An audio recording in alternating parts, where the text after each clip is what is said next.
Mr Speaker, thank you for the opportunity to address the three bills that now take the place of the Judicial Matters Bill that we have been debating over the last wee while. I think it is worthy of reflecting on some of the comments that were made by the National Party when it was in the opposition and when this bill was introduced originally by a Labour-led government.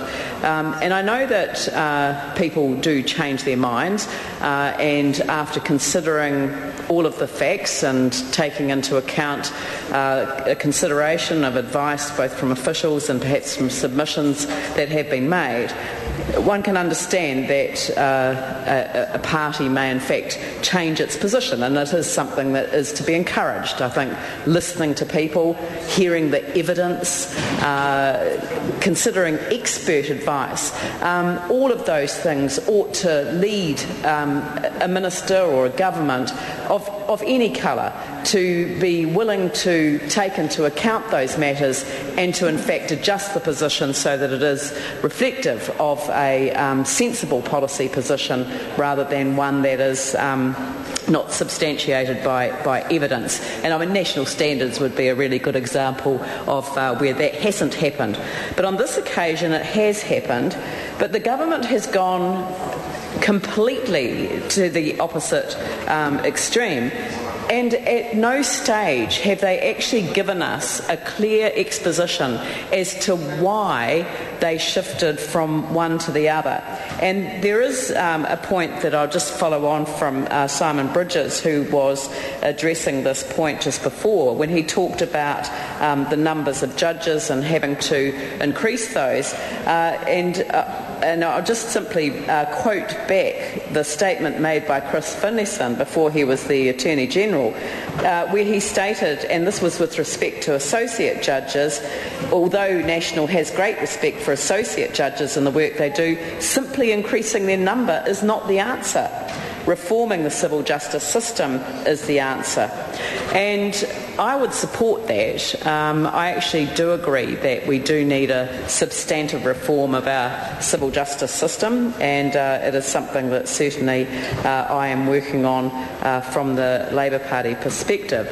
But I think that it is a shame that we haven't really had the in-depth debate on this bill that we should have had, and haven't really engaged with the Minister about the change in approach that has been adopted.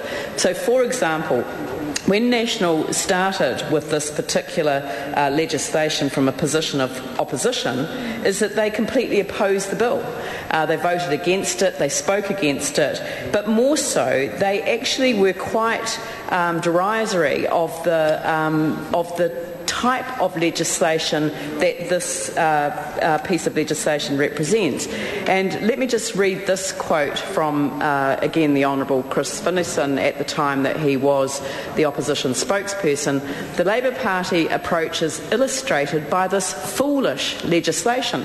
Set up an office, create procedures, appoint a commissioner, and then bring on the inevitable amendment bill that seeks to appoint a deputy commissioner, which is what this bill does.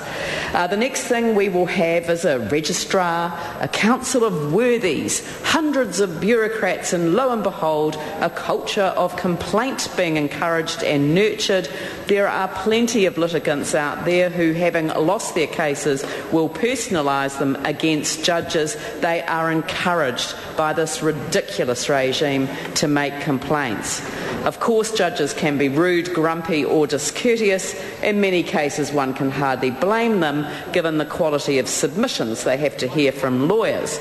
But are we such a weak-kneed sissy society that if a judge barks at us, we have to run off to some judicial complaints body? I do not think so. Well, that was said by Chris Finlayson when he was the opposition spokesperson, and he is now the minister in charge of the legislation that is a point appointing a deputy commissioner to the position, deputy to the position that he completely opposed being set up in the first place. But that's, I guess, as I say, if you listen to the evidence and you're prepared to seriously take those matters into account, then that's fine. But I never once during the committee stages on this bill heard the attorney respond to the issues that raises.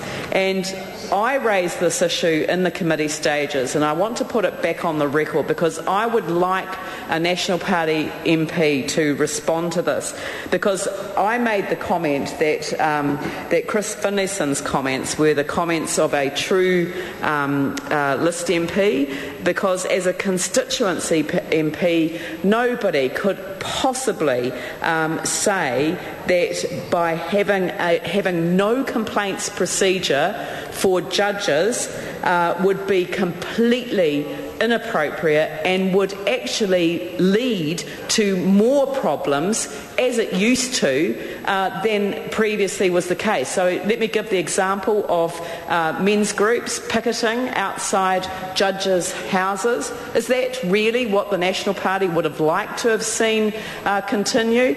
I think that the idea that people who are treated in a manner that is inappropriate by a judge ought to have a place where their complaint can be heard. Now, the fact that the complaints largely have not been upheld, I think, is a robust measure of the system rather than anything other than that. And I made the point in the committee stages that the judicial complaints process could really be seen as a steam valve on what would otherwise be a purely pressure cooker environment. And that is the risk of not having a judicial complaints process, is that lack of a steam valve means that things can literally blow up. And I mean that seriously. If you look internationally at some of the threats that are made to judges outside their court environment, then it would be a very, very serious matter indeed. And we have seen things happen in this country that I wouldn't want to see continue to occur. I think the fundamental problem, and I want to come back to this concept of civil reform, the civil justice system reform that is required. And when one thinks about it and thinks of all of the cases of the constituents that have come into your office over the last few years, and they have used the example of what they have lost in court, and they are arguing over the result or how they were treated or any manner of things arising out of the case. I don't think there'll be anyone in this House that wouldn't have thought at some stage, why did that end up in court? Why on earth is a neighbourhood dispute ending up in court? Why is a family dispute ending up in court? Why are any of these things that are involving human relationships, why are they ending up in our civil jurisdiction in court?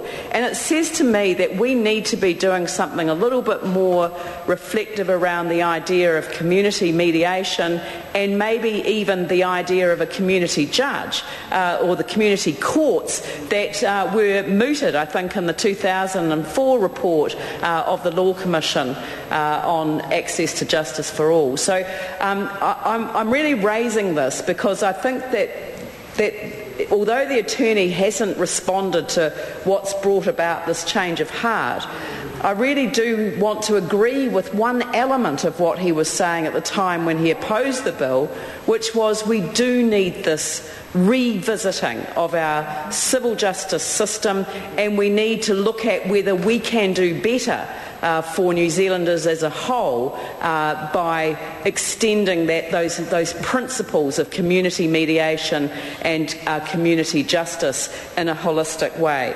So on that note, Mr Speaker, I am pleased to see the bill pass its final stages today, and am pleased that we are in a position to support its passage, and also very pleased that the government of the day has changed its position from that originally expressed.